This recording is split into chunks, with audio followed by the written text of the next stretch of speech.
ഇനി മത്തങ്ങ കറിക്കെടുക്കുമ്പോൾ അതിൻ്റെ തോലും അല്ലിയും കളയല്ലേ കേട്ടോ. നമുക്കൊരു അടിപൊളി ചമ്മന്തി ഉണ്ടാക്കാം.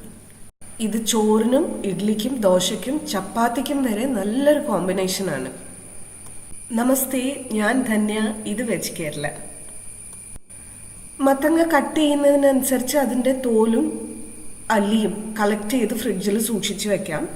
ഇതിപ്പോൾ ഏകദേശം ഞാൻ കളക്ട് ചെയ്തത് 125 ഗ്രാമോളം വരും. ഞാൻ മത്തങ്ങ വാങ്ങിക്കുമ്പോൾ തന്നെ അതിൻ്റെ തൊലി പൊടിയുപ്പ് വെച്ച് നല്ലോണം ഉരച്ച് ക്ലീൻ ചെയ്തിട്ടാണ് ഫ്രിഡ്ജിലേക്ക് എടുത്ത് വെക്കുക.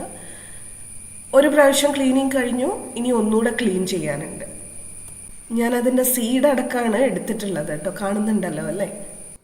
മത്തങ്ങയിൽ ഏറ്റവും പോഷക ഗുണമുള്ള ഭാഗങ്ങളാണ് നമ്മളിപ്പോൾ എടുത്തിരിക്കുന്നത്. നമ്മൾ സാധാരണ ഇത് കളയാറാണ് അല്ലേ? ആദ്യത്തെ ക്ലീനിങ് കഴിഞ്ഞ കാര്യം പറഞ്ഞല്ലോ. അപ്പം തന്നെ ഒരുവിധം അതിൻ്റെ പുറത്തുനിന്ന് ചളിയും അല്ലാതെ എന്തെങ്കിലും പറ്റിപ്പിടിച്ച് കിടക്കുന്നുണ്ടെങ്കിൽ അതും, എന്തെങ്കിലും പെസ്റ്റിസൈഡ്സ് അങ്ങനെ എന്തെങ്കിലും ഉണ്ടെങ്കിൽ അതും പോകും. ഇനി ഒരു 10 മിനിറ്റ് നേരം മഞ്ഞൾ വെള്ളത്തിൽ മുക്കി വെക്കുകയാണ്. ഒരു 10 മിനിറ്റ് വെയിറ്റ് ചെയ്ത ശേഷം ഒരു പാൻ അടുപ്പത്ത് വെക്കാം. പാനിലേക്ക് ഒരു 3 ടീസ്പൂൺ വെളിച്ചെണ്ണ ഒഴിച്ചു കൊടുക്കാം. ഏത് വെജിറ്റബിൾ ഓയിൽ വേണമെങ്കിലും ഉപയോഗിക്കാം. അതിലേക്ക് നമ്മൾ ഡബിൾ ക്ലീൻ ചെയ്ത് വെച്ച മത്തങ്ങ തൊലിയും അല്ലിയും ചേർത്ത് കൊടുക്കാം. വെള്ളം ഒന്ന് ഡ്രെയിൻ ചെയ്ത ശേഷം ചേർത്ത് കൊടുക്കാം. ഇനി ഇതൊന്ന് നല്ലോണം കുക്കായി ഒന്ന് ചെറുതായിട്ട് മുരിഞ്ഞു വരുന്നത് വരെ നമുക്കൊന്ന് വഴറ്റി കൊടുക്കാം. പെട്ടെന്ന് വേവാൻ വേണ്ടി അല്ലി ചെറിയ കഷ്ണങ്ങളായി മുറിച്ചു കൊടുക്കാം. ഇപ്പം ഇത് പകുതിയോളം വേവ് എത്തിയിട്ടുണ്ട്. ഈ സമയത്ത് നമ്മൾ ചേർക്കാൻ പോകുന്നത് ഒരു ചെറിയ നെല്ലിക്ക വലുപ്പത്തിലുള്ള പുളിയാണ്.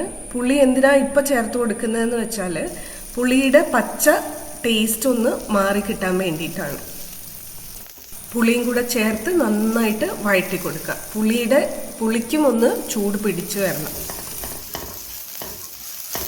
ഇപ്പോൾ മത്തൻ്റെ തൊലിയും അല്ലിയും കുരുവും ഒക്കെ നന്നായിട്ട് മൊരിഞ്ഞു വന്നിട്ടുണ്ട്. ഇതിനി നമുക്കൊരു തണിഞ്ഞ പാത്രത്തിലേക്ക് മാറ്റി വയ്ക്കാം. ഇതിനകം തന്നെ പുളിയും നല്ലോണം ചൂടായിട്ടുണ്ടാവും. ഇനി കുറച്ച് കാര്യങ്ങളൂടെ നമുക്ക് വഴറ്റിയെടുക്കാനുണ്ട്. അതിനുവേണ്ടി പാൻ അടുപ്പത്തേക്ക് മീഡിയം ഫ്ലെയിമിൽ 2 ടീസ്പൂൺ വെളിച്ചെണ്ണ ഒഴിച്ചു കൊടുക്കാം. അതിലേക്ക് 1 ടേബിൾ സ്പൂൺ ഉഴുന്നുപരിപ്പ്, ഒരു 4 മുതൽ 5 വരെ പച്ചമുളക്, വെളുത്തുള്ളി അല്ലി എടുത്തിട്ടുണ്ട് ഒരു 8-10 എണ്ണം. ഞാൻ വലുതാണ് എടുത്തിട്ടുള്ളത്. ചെറുതാണെങ്കിൽ അതിൽ ഒരു 2-3 എണ്ണം അധികം എടുക്കാം. വല്യുള്ളി ഒരു മീഡിയം സൈസിലുള്ളതിൻ്റെ പകുതി അരിഞ്ഞെടുത്തിട്ടുണ്ട്. വഴറ്റിയെടുക്കാം മൊരിഞ്ഞു വരുന്നത് വരെ. ഒരു കാര്യം പറയാനുണ്ട്. ഉള്ളി ചമ്മന്തിക്ക് ടേസ്റ്റ് കൊടുക്കുമെങ്കിലും അതിൻ്റെ അളവ് കൂടിപ്പോയാൽ ചമ്മന്തിയുടെ ടെക്സ്ചർ മാറിപ്പോവും. അതുകൊണ്ട് ഉള്ളിയുടെ അളവ് ഇതിൽ കൂടി പോകരുത് കേട്ടോ. ഇനി അടുത്ത് നമുക്ക് ചേർക്കാനുള്ളത് ഒരു 3 തണ്ട് കറിവേപ്പിലയാണ്. 3 തണ്ട് തന്നെ വേണം, എന്നാലേ ആ ടേസ്റ്റ് നന്നായി അറിയുള്ളൂ.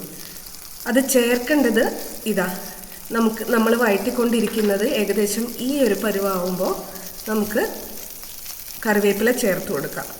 ഇല്ലെങ്കിൽ ആദ്യമേ തന്നെ ചേർത്ത് കഴിഞ്ഞാൽ കറിവേപ്പില വാടി അതിൻ്റെ ടേസ്റ്റ് മാറിപ്പോവും. അതുകൊണ്ടാണ്. ആ ടേസ്റ്റ് മോശമല്ല, പക്ഷെ നമുക്ക് വേണ്ടത് ഈ ഫ്രഷ്നെസ്സോട് കൂടിയിട്ടുള്ള ആ ടേസ്റ്റാണ്. അതുകൊണ്ടാണ് കേട്ടോ. ഇതാ ഇപ്പം എല്ലാം മുരിഞ്ഞു വന്നിട്ടുണ്ട്. ഇപ്പം നമ്മൾ തീ ഓഫ് ചെയ്യാണ്. തീ ഓഫ് ചെയ്തതിന് ശേഷം നമ്മളിവിടെ 1/2 ടീസ്പൂൺ കായപ്പൊടി ചേർത്ത് കൊടുക്കുകയാണ്. വഴറ്റുന്ന സമയത്ത് നമ്മൾ കായപ്പൊടി ചേർക്കുമ്പോൾ തീ ഓഫ് ചെയ്തിട്ട് വേണം കായപ്പൊടി ചേർത്ത് കൊടുക്കാൻ. ഇല്ലെങ്കിൽ ചിലപ്പോൾ കയ്പ്പ് ടേസ്റ്റ് അധികമാവാൻ ചാൻസ് ഉണ്ട്. തിളപ്പിക്കുന്ന സമയത്ത് സാധാരണ ആ പ്രശ്നം കാണാറില്ല. ഇതപ്പം നമ്മൾ നേരത്തെ വഴറ്റിയെടുത്ത് വെച്ച പംകിൻ്റെ തോലും അല്ലിയും കുരുവും ഒക്കെ ഇവിടെ റെഡിയാണ്. അതൊന്ന് തണിഞ്ഞിട്ടുണ്ട്. നമ്മളിപ്പോൾ വഴറ്റിയെടുത്ത് വെച്ച ഇൻഗ്രീഡിയൻസും കൂടെ ഇതിലേക്ക് ചേർക്കുകയാണ്. ഇതും കൂടി ഒന്ന് തണിഞ്ഞ ശേഷം പാകത്തിന് ഉപ്പും ചേർത്ത് ഇത് നല്ല തരിതരിപ്പായി അരച്ചെടുക്കണം. ചമ്മന്തിയുടെ ടെക്സ്ചറിൽ അരച്ചെടുക്കണം. ഇതാ ഈ ഒരു പരുവത്തിൽ അരച്ചെടുക്കണം. ഇതിപ്പോൾ ചോറിന് കൂടെ കഴിക്കാൻ പറ്റുന്ന രീതിയിലാണ്. ഇതിന് താളിപ്പ് വേണ്ട ആവശ്യമില്ല. പക്ഷേ ദോശയ്ക്കും ഇഡ്ലിക്കൊക്കെ ആണെങ്കിൽ നമുക്ക് ഒരു താളിപ്പില്ലാതെ കഴിക്കാൻ ഒരു സുഖമില്ലല്ലോ. അങ്ങനെയാണെങ്കിൽ അതിനു വേണ്ടി മാത്രം താളിച്ച് എടുക്കാം. നമുക്ക് ഒരു ചെറിയ താളിപ്പ് മതി. പാൻ അടുപ്പത്തേക്ക് വെച്ചിട്ടുണ്ട്, കുറച്ച് വെളിച്ചെണ്ണ ഒഴിച്ചു കൊടുത്തിട്ടുണ്ട്. അതിലേക്ക് കടുകും ഉഴുന്നുപരിപ്പും ചേർക്കുക.